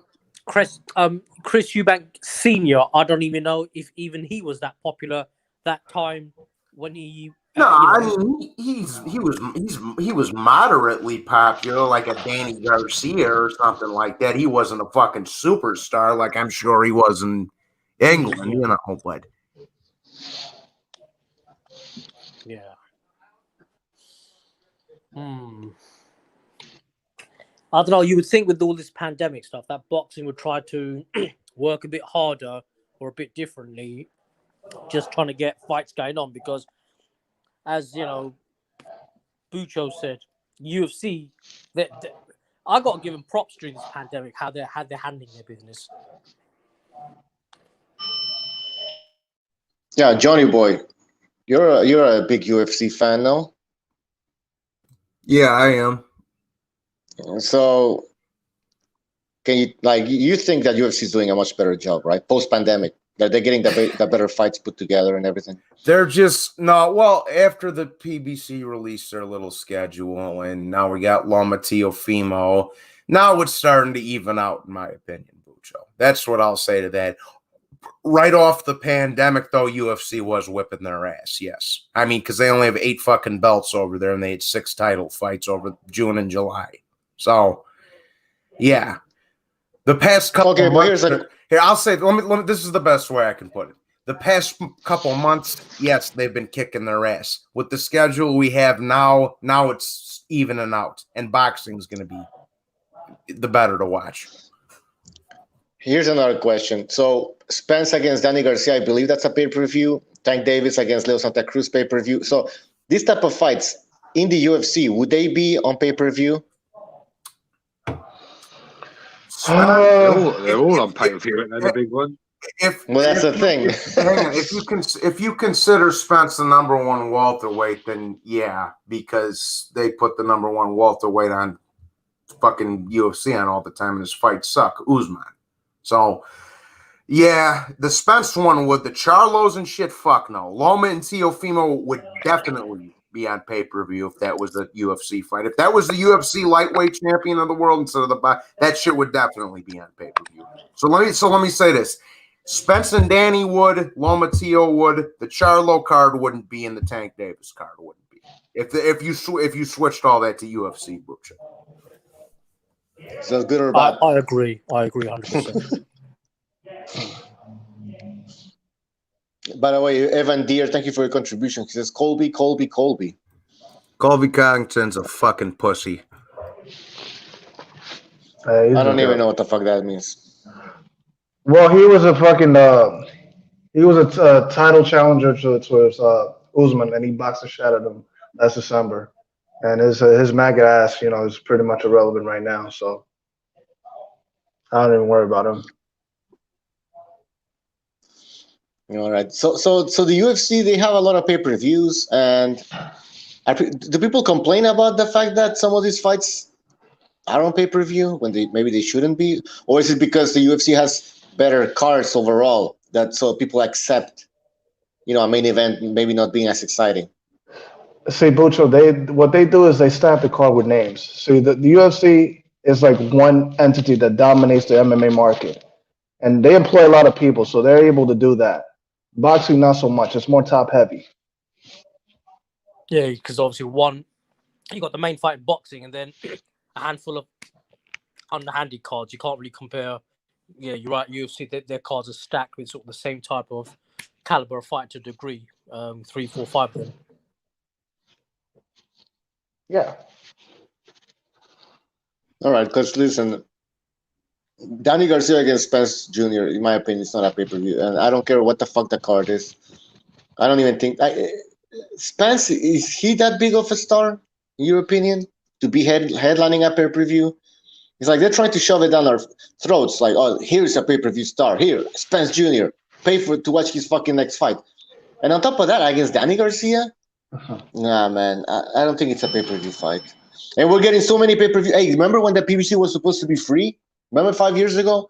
Oh, it's free. It's free. Oh, it doesn't. And then when we used to complain about a fight being crap, right? They would say, well, why are you complaining? It's free, right? Now we're getting these fights on pay-per-view. Come on, man. What happened to free TV and all that shit? What happened to that? I really don't know. I mean, it's pretty logical to just put a fighter, showcase them on national TV to build their profile and build an interest so that someday, if you match them up against a valued opponent, a very another champion, in the weight class, you could build that as a pay-per-view. What PBC likes to do is put the cart before the horse. I don't understand. Like they want to build a successful pay-per-view star, but like without doing the things that I just mentioned. It's like, and let alone, it's like Showtime isn't even that exposed to a lot of people. That's a paid TV, premium channel. So you're not going to see a lot of eyeballs. The Fox thing that makes a lot of sense. Because everybody has Fox. I'll tell you what, it'll be interesting to find out how much other countries pay for pay-per-view. Because obviously, I know your pay-per-view, you guys pay a hell of a lot more than we pay for pay-per-view. It'll be interesting for other countries that the next 1-2 countries that have the most amount of pay-per-views of boxing and UFC, what they pay for. That thought never entered my mind. I mean, what they pay over here, over what they pay for pay-per-view over in other countries, but like us, it's like it's overpriced. The pay-per-view model is still relevant. I mean, I think our pay-per-view is half what you guys pay. Yeah. I mean, the Zone had a decent model, like just a subscription based, but it didn't cater to the boxing fan. So a lot of people were shitting on it, and so now people are really like just hyping up this idea that it's going to go under. And then if you want that, then you're going to have pretty much one less outlet to watch boxing on television. The hope about building a star is like it's dead now. It's like, to me, it's a reality TV show. They mostly promote themselves through social media, and then they go up to the promoters or the networks and say, look how many followers I have. Therefore, I deserve this much money, and I should be showcased on pay-per-view. Which is, to me, like it's Ryan just Garcia backwards. with like Ryan Garcia with all the female Instagram followers. Yeah.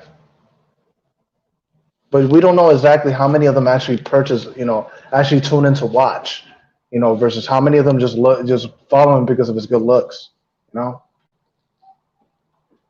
I want to do a show about the PBC and whether, like 5 years later, right? Because I think they started in 2015. Oh, yeah. How much of a success story is the PBC, right? Because their whole model was free TV, back on network television.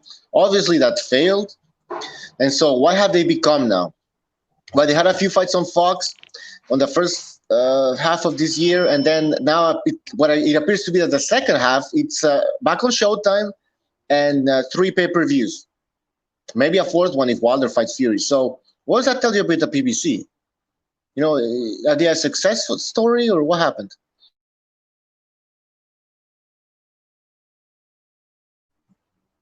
Because I think it's a loaded question, but you know, I think that the PBC they failed because they were supposed to give us free fights on network television, PB, right? PBC. PPC, man. PBC is a failure. Such a damn shame. Yeah. Oh yeah, where's Lopez to fucking sing us a song about the PBC, man? Seriously, it's pretty bad. It's pretty bad. Now, don't get me wrong. And Danny Garcia against Spence, it's an okay fight, but it shouldn't be a pay-per-view fight. No, That should be on Fox. So, yeah. it should be on Fox. They don't have the money, right, to pay these boxers, so they need to go on pay-per-view. What I was getting at was with the Charlo card, with the Tank card, and the Spence and Danny card. The only one I can tolerate is the Spence Danny. That's what I was trying to say, Bucho. That's the only one. That's the only one. That's all I was saying. That's the only one I can tolerate being on pay-per-view. The other two fucking things, nah.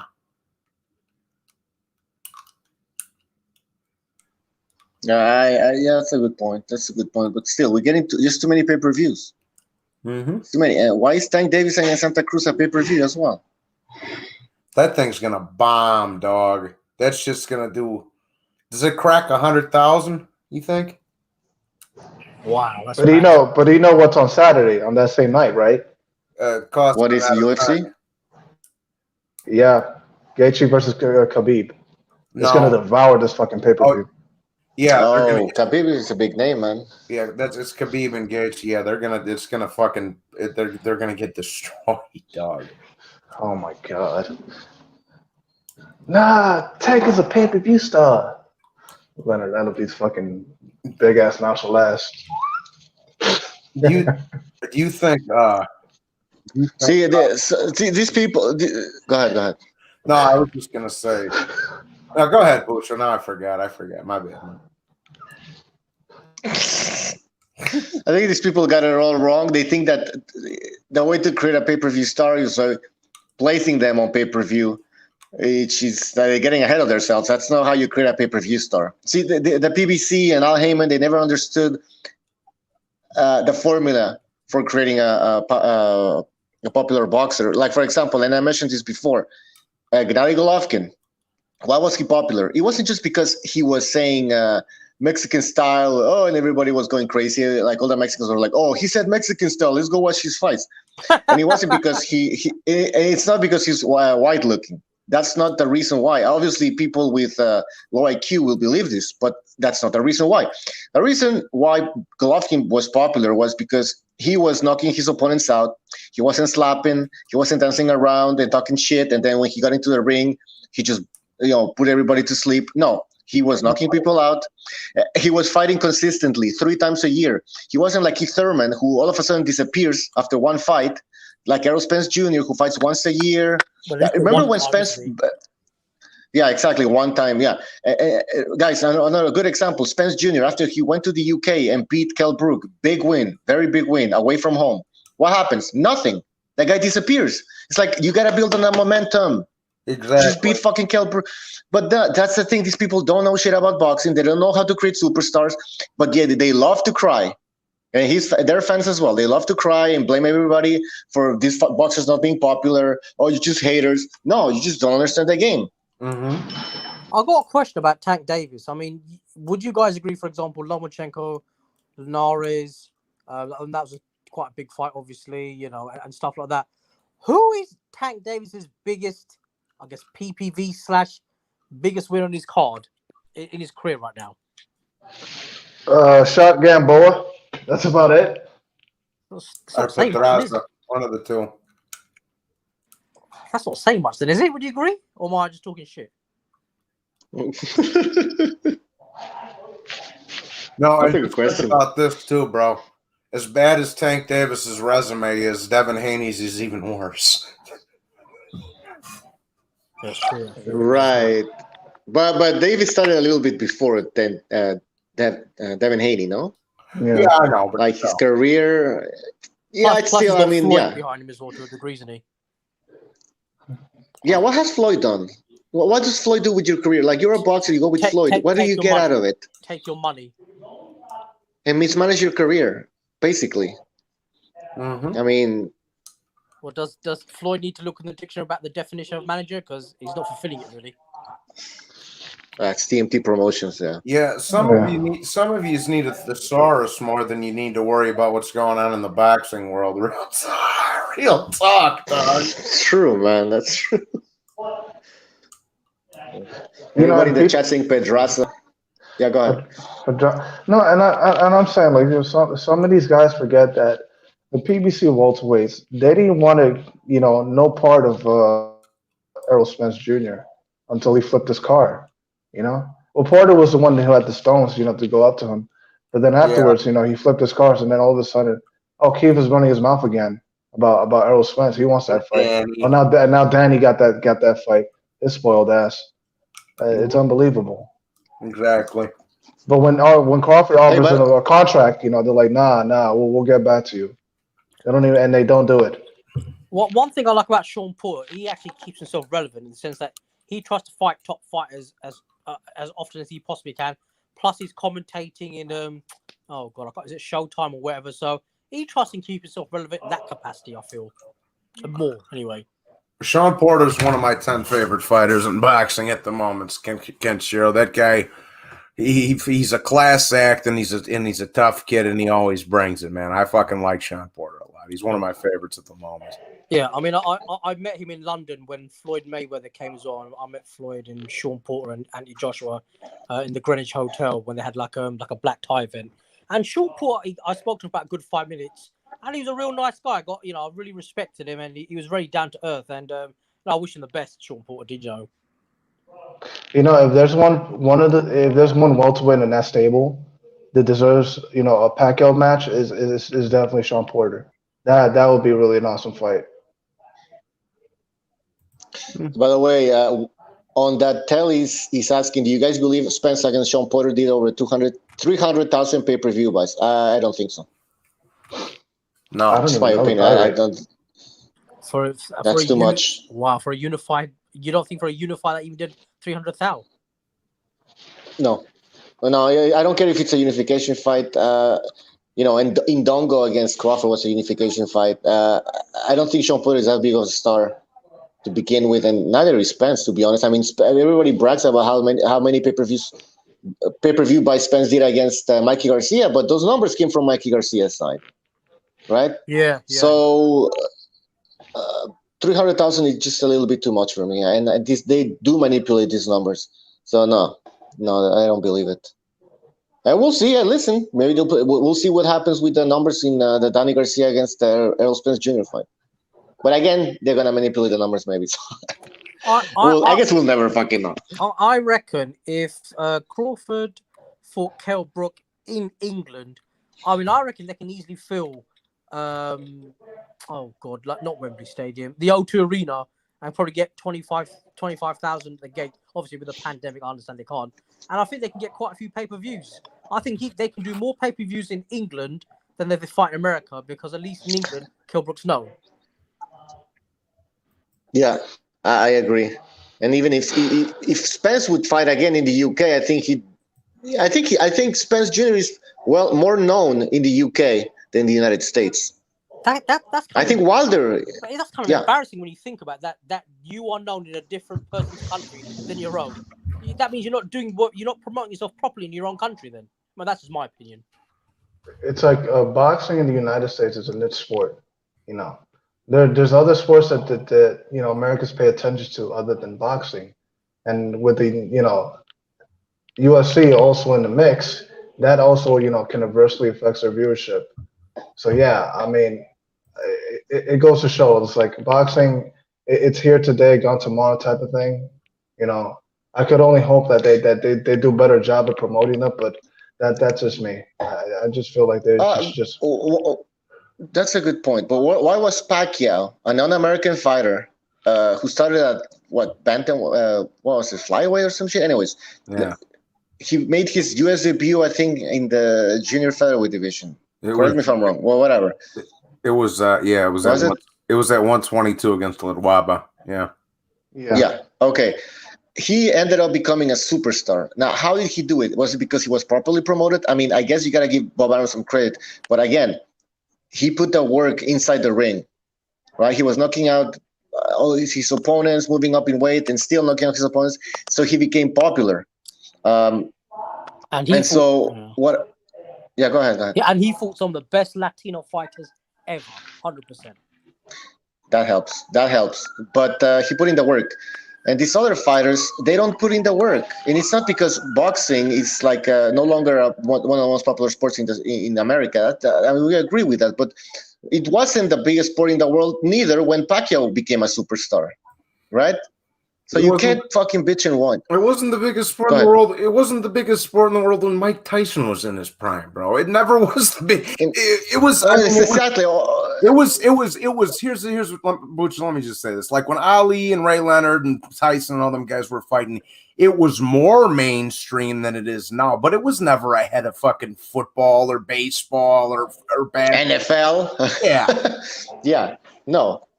So if you're a good boxer, you put in the work and you fight consistently, so you get that exposure, you will transcend the sport. Yeah. At least you will become a boxing star. Have you guys? But if you don't fucking, yeah, go ahead, man. Have you guys ever had a boxing star where they would go abroad? Like for example, Ricky Hatton when he came and fought against Floyd. Obviously, lost, but he had like 25,000 UK fans screaming at his name. I mean, have you guys had a star where you say, "Yo, when I go to another man's country, I'm gonna have 25,000 Americans behind me screaming, USA, whatever"? Hell no. No, never. Why do you think that is then? Because they're disloyal. I mean, it's like I feel like boxing fans over here are just way too cynical. And then like there's some and there's some of the most ignorant fans. I can't understand them. Or do you think, or is it? I think it's just something. Go. No, it's just like how a fighter like loses once or like loses a belt and they get all pissy eyed and shit about the fighter and they don't follow them anymore. That type of disloyalty can really hurt the product. Yeah, or maybe as Bucho said, unfortunately, NBA, NFL, NHL, they'll probably just MLB. That's probably just unfortunately bigger sports. See, here in the States, hockey is one thing. Like boxing can compete with hockey. Like up where Bucho's from, probably not, bro. Like you know what I'm saying? No. Yeah, but it doesn't matter. It doesn't. I don't think having many sports is some sort of hindrance for a fighter to grow and become popular. I think you have time to watch all these sports. Unless they're playing at the same time or something, right? I don't think it's really I don't think it's an excuse, man. Obviously, boxing was on premium cable for a long time, and I think that hurt the sport. But now it's coming back, right? It's on ESPN, it's on Fox. Some of these fights, and so now there's no more excuses. Yeah. Now you gotta blame the fighters if they're not popular, right? Yeah. They gotta put in the work. They gotta fight consistently, and again, get that exposure. Bucho, what I said was when you were on mute, when you and Stu was on mute, when I jumped on here, is like, look, this is what I said to Virtuoso and Kenshiro. I says, look, I'm glad we have a solid schedule now. We got Lomachenko, Teofimo. We got Danny Spence. The Charlo card's not bad. I'll take it. We got Donaire and Ubali. We got Lipinets and Kagarov. We got White Povetkin this weekend. Like, it's better, but they're still missing pieces. We're still missing the Usyk-Chisora fight. We're still missing AJ. We're still missing Wilder Fury 3. We're still missing Triple G and Pacquiao, etc., so forth. You know what I'm saying, Bucho? We're still missing. Okay, but guys, is this the same case that with the UFC? Are they like missing fights that you're waiting for, and because of COVID, we didn't get them this year? Not really. Okay. It's like boxing. All right. No. So we're still I'm saying it's a good start, but we're still missing half of the pieces. You know what I'm saying? That's what I'm saying, Bucho, man. Yeah. Well, again, we have more politics in boxing. You guys know how it is, right? I mean, the thing is, though, you got the PBC top rank. But how much more longer can boxing pay those superstars tens of millions or even hundreds of millions when those super fights come, compared to UFC, who gets single-digit millions? Not even that, to be honest. Yeah, but again, I'm not. That's right, though. I mean, we gotta be honest with ourselves. Oh, I'm not comparing it to UFC though. I'm just saying, like, just for us in the boxing world, we're still missing half the pieces: Usyk, Pacquiao, etc., Fury, etc. So that's all I was getting at. Yeah, I mean, the only thing that annoys me about boxing, you could be waiting like AJ Wilder. You could be waiting 2-3 years for a fight to occur or never materialize. But UFC, I mean, unless I'm wrong, I feel like if I'm ducking you, Johnny, I can only duck you for so long before I really get slaughtered on the media or vice versa. You understand me? Whereas boxers can duck for ages. As long as there's money there, you can talk. Yes, yes. But the thing is, the money runs out. Then at some point, then you got no choice. The fight has to happen. I believe. Like let's look at Crawford and Spence Jr. Why isn't that fight happening? Right? Both fighters are getting paid. You know, I mean, like the fans are demanding this fight, but these boxers are pretty comfortable in their current situation. Crawford Showtime, is PPC. getting. Yeah, Crawford's getting paid handsomely for fighting this type of fucking top-ranked opponents that they're bringing him every time. So he's not in any fucking rush. And neither is fucking Spence. Now he's fighting on pay-per-view and he's fighting Danny Garcia. So I'm not going to hold my breath for this fucking fight. Again, until the money runs out and there's no, like, they will fight. So that's a problem with boxing, man. You know, I've lost hope. There's a lot of money. There's a lot of money. Go ahead. I know, but I've lost hope for the welterweight division. I've reconciled with the fact that I'm not gonna get the fight that I want to see. So I'm just gonna look past it. You know, maybe look to the future about who's coming up. Virgil Ortiz, Jaron Ennis, you know, to name a few. You know, let's see what they can do. But you know, again, as long as the politics of, you know, for a promotional network, you know, boundaries, you know, persist, we're still going to have this problem. You know, to me, it's up to the networks, you know, whether they want to work together and coexist, you know, to deliver these big fights. Some would say it's up to the fans, but like, what the hell can we do? Like, we're not. See, I mean, but that's the thing. We vote with our dollars. We make our voices heard by boycotting, but. Yeah, you know, we're boxing fans. We take it up the ass all the time with their bullshit. Yeah. Again, it's up to the power brokers. We let this happen. Nobody takes it up. And I don't mean to come off like a Top Rank fanboy either. But Top Rank has the two best lightweights in the world fighting each other in October. We don't have the two best heavyweights in the world fighting one another. We don't have the two best welterweights in the world fighting one another. Those are just the facts, bro. Well, I think Tank Davis is the second best lightweight. So. I'm just kidding, man. No, well, yeah, but Johnny boy, like, they're both with Top Rank, so it's an easier fight to. It got made because they're both with Top Rank. So yeah, I know, but fuck me. Do you think if the organization stepped in and said, "Look, I know you're PBC, you know, your Showtime, you're this and that. We don't really care. Either get it on, or people start going to get the belt stripped and given to somebody else." You think the organization had more cojones, might be a bit different? No, because I think at some point it happened, like last year. I don't remember in which situation it happened, but the belts kind of stepped in, and no, these fighters just dropped the belts. They don't care. If it comes to dropping a belt, really, they will drop a belt. Yeah, come on, we've seen it multiple times. Now these organizations, they're not gonna do shit. They can't do anything, especially now that I think, you know what, we were talking about how we don't care about belts anymore, us as fans. I think it has come to a point where I think even some fighters don't even give a shit about belts. Maybe an up-and-comer boxer, oh, my first belt, but after that, it's like, okay, we already achieved this goal. Now I don't give a fuck. Now I want just the money and legacy or whatever. Yeah. The belts are no longer, important. And do you think that's why Fury is thinking even dropping the WBC belt, as you stated, for money aspects? That's why he wants to fight AJ, so he doesn't have to keep the belt, then fight Dillian White potentially, and keep, you know, prolong the money. I think Fury now believes he's above the belt. He still believes he's a lineal title. He even before he won the WBC belt against Deontay Wilder, he thought of himself as the real lineal heavyweight champion. So I don't think that has changed. Right now he has the WBC belt as an addition. but him losing the WBC belt won't change anything in his mind. He's still the champion. So yeah, I think he would drop the belt. He wants AJ, bro. That's what he wants. He wants to get knock Wilder out, and then he wants AJ. He doesn't. That's what I'm saying, dude. Fuck Dillian White. I hope he never gets a title shot ever. I hope. Why? I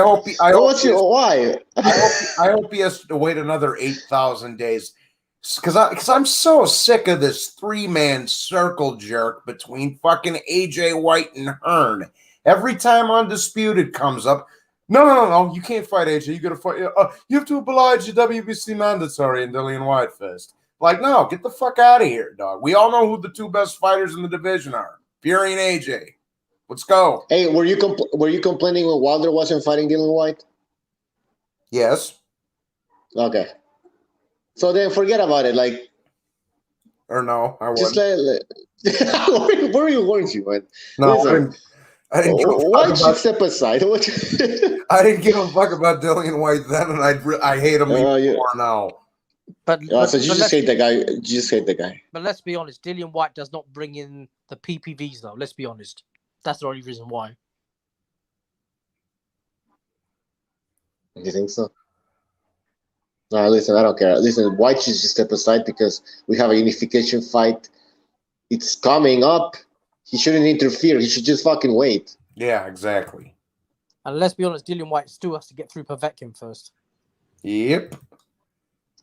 I think he will. But yeah, it's still a tough fight, but I think he will. But do you think if Povetkin, I'm kind of hoping if Povetkin, if people want to see the AJ Fury fight, we really should be hoping Povetkin wins because that will throw a spanner in the hole works completely for. Oh, that's a good point. Dude, that's right. Dude, let's all root for Povetkin. If Povetkin does end up pulling it off, do you know how hard I'm going to laugh and clown the Eddie Hearn dick riders? Oh my God, it's going to be tremendous. It's going to be great. Have we heard anything else more about Wilder Fury 3? No, and I don't really fucking care. I just hope that fight doesn't happen because who wants to watch that fight again? It's a mismatch. And I remember who was Brotherhood was on this show saying it's a 50-50 fight. I don't understand where are you getting this from? Oh, well, because in the first fight, I'm like, yeah, the first fight, but now we saw the second fight. You know, that's the reason why we had a second fight to see who the best guy is, and we obviously know who it is. It's Tyson Fury. Yeah, there's no need for a third fight. Now, Sisterhood was on PCP. I mean, I reckon if Povetkin wins, then if at that point they should say to Wilder, right, do you want to fight yes or no within imminently? If not, move to the side, move, bitch, get out of the way, and let's get Fury AJ on. Absolutely. And I think we should, as fans, give also, help White get some step-aside money. Get him out of the way. We don't want to see him fight Tyson Fury. Yeah, but let him unify. If Povetkin wins, there's no step-aside money. Just step aside. For fuck's sake, we don't even need Wilder Fury 3. Fury already beat his ass twice. Like, what the fuck do we even need that for? Oh, Johnny boy, it's still a 50-50 fight because if Wilder lands that right hand, if Wilder, I assume it's in the contract. That's the only reason why, unfortunately, isn't it? So I hope, you know what would just make my fucking day if Fury actually did cheat in the third fight and just took all the padding out of his gloves and just beat the fuck out of him even worse in the third fight. And he could just walk away like, now you can call me a cheater, bitch. Exactly. This is what cheating is about, man. Or Luis Resto. Yeah. Yeah, Luis Resto just beat the fucking ever-living shit out of him. They're just whip the gloves off after the fact. Now you can call me a cheater and walk off. That's it. In the chat, Subhash Kunar says Wilder needs to retire. I mean, I think so. I mean, you're gonna call me a hater, but I think we've seen everything. What the fuck? He stepped up in competition, got destroyed. I mean, what else do you want to? Who do you want to see him fight? You know what, guys? Joshua, maybe. I mean, this is my opinion, guys, but I don't think once Wilder retires, let's say he retires today, whatever. No disrespect. In 3 years' time, I don't think but obviously we'll remember him, but he'll drop right down the toilet and he'll just be a forgotten ghost. That's what I generally feel. It will never be a great. No, He's not going to be remembered as a great. He'll be remembered as a great puncher, but not a great fighter. Well, great puncher of cans, but yeah. Yeah, well, I know, I realize that, Ken Sherrill, but I'm just saying he'll be remembered as a hard puncher who got his ass whipped when he stepped up in competition, like Booch just said. He's going to remember as a hard puncher who got his ass kicked. That's all. Okay, wait. Let me ask you guys then. Who is the next LDBC god to represent them? Would you guys say? Devin Haney. Oh, jeez. Hopefully he gets knocked out soon then. It'll be Devin Haney. You got the 78 and the rest of these fuckers already calling him Black Jesus and all this other shit. Yeah, it's Devin Haney. Just because of his comments. So let's hopefully somebody nails him to the cross ASAP then. It's so funny how like Paulie Malignaggi got fired because he said, what did he say again? He said the truth, man. That's what he said. Let's be open, frank, and honest. The truth. He was like, this is what Paulie said. Okay. He said back in the old John L. Sullivan days, Irish and English fighters dominated boxing. Then it was fucking then it was Italians and Jewish guys. Then after that it was fucking black guys. Then after that it was Mexicans and Puerto Ricans. Now we just have the wave of Eastern Europeans, and that's just the way it is. And that's what Paulie said, and they fucking fired him for it, dog. I didn't think you can get fired for telling the truth. I mean, but the thing is, Ken Sherrill, he didn't say anything that wasn't untrue. Every fucking nationality has had, or part of the world has had its day. It is what it is. Well, how come Devin Haney didn't? Nobody complained about Devin Haney in his comments. Well, I did. I was the first one to talk about it. But the problem is when you got the SJW and the BLM and Antifa dick riding. That's the problem, isn't it?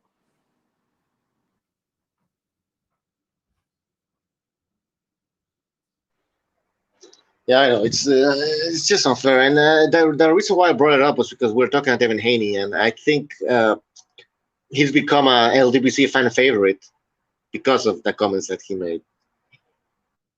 Well, that's not saying much then for the LDBC. That's what it just takes. Yeah, I know. For you to be the god. All right, guys, I'm gonna end the show, man. I gotta go, but thank you for joining us, man. And I want to thank also the chat.